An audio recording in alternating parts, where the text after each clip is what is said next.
Hello, ladies and gentlemen, boys and girls, and of course, musicians of all ages. I'm going to try not to watch all my wild hairs blowing around during this video as I'm driving down the road, but this decided to take some time to talk about my teaching background, because in these general information and learning videos, that's a good topic for you, especially when you have a veteran teacher teaching you, such as myself.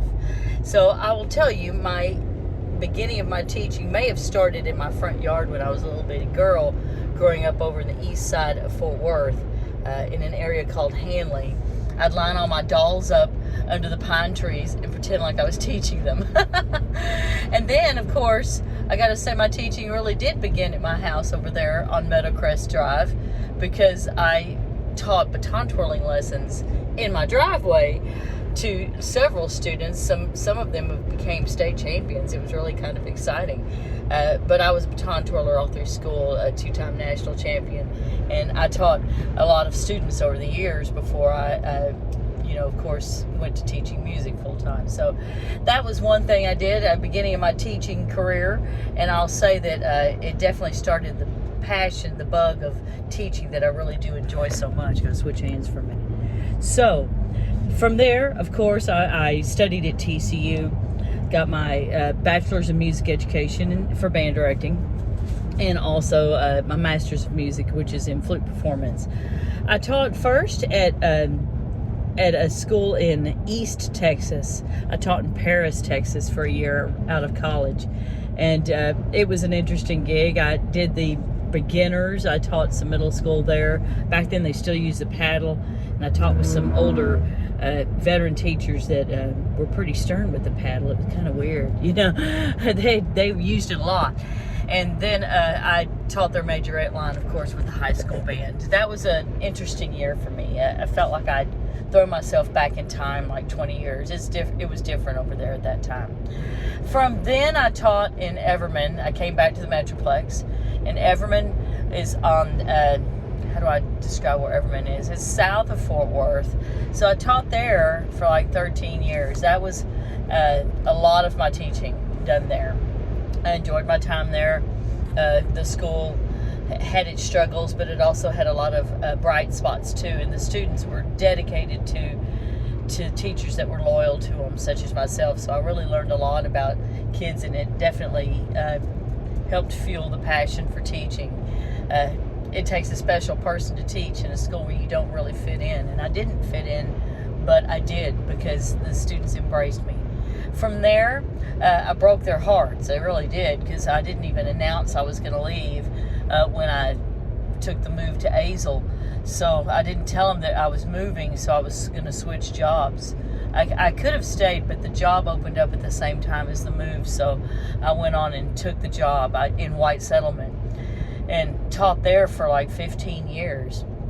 And it was a similar gig. I taught beginner band, some middle school. Actually, I started out there as a middle school assistant and helping with the high school marching band, but it evolved because I am better with the younger kids. I liked them best, and as it turned out, as time passed, 15 years, I got to stay more focused on what my specialty was.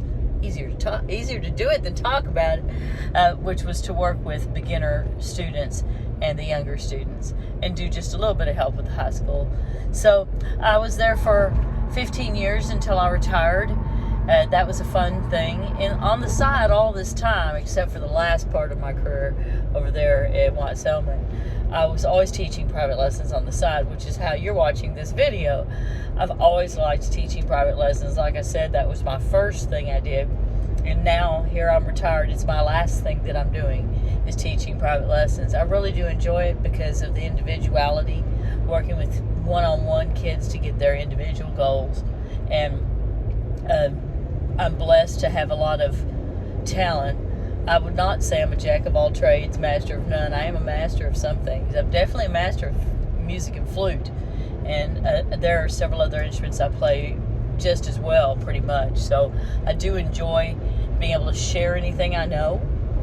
I don't have any sort of really super secrets per se, but I can gladly share all the tricks of the trade I know and the ones I'm constantly learning. So that's my story in a nutshell of all my teaching. So now as retired, it's because I retired from the band directing thing, retired from public school teaching. I'm now doing the lessons, of course, at Weatherford Music Academy. Before Weatherford Music Academy, I was teaching for just a little bit over at the Music Center in Azle. They changed ownership and it kind of shut down and came back, I think. But because of my schedule, I'm just really full and happy where I am. So this has worked out really well for me, and I'm glad that you're one of my students. If you're watching this video, thank you for letting me work with you. If you're a child, thank your parents, because private lessons are not an entitlement, they're a privilege. I'll say I always had private lessons, and they did help me to get to the place I am today, of course, the goals that I had with myself, my teaching, my playing, my music. So keep it up and enjoy the ride. Thank you so much, and I will see you in person next time.